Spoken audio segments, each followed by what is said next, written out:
أعوذ بالله من الشيطان الرجيم. بسم الله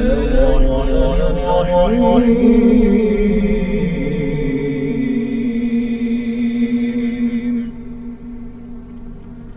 والفجر وليال عشر والشفع والوتر والليل إذا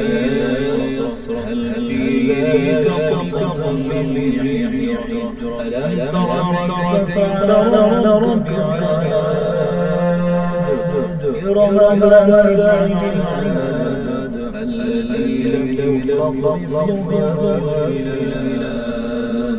وثمود الذين جابوا بالواد وفرعون الذين طغوا بالبلاد فأكثروا فيها الفساد فصب عليهم ربك صبا إن ربك لبالمرصاد فأما الإنسان إذا ما ابتلاه فأقر ونعم فيقول ربي أكرمن وأما إذا ابتلاه فقدر عليه رزقه فيقول كلا تؤتون اليتيم ولا تحاضون على المسكين وتأكلون وتحبون المال حبا كلا إذا تلك الأرض دكا وجاء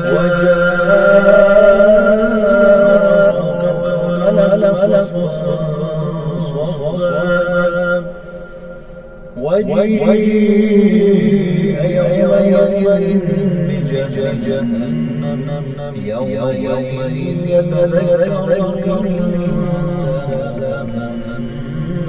لا ذكرى يقول يا ليتني قدمت لحياتي فيومئذ عذابه أحد ولا يثق وثاقه أحد يا أيها النفس المطمئنة ارجعي إلى ربك مرضية فادخلي في عبادي وادخلي جنتي صدق الله العظيم.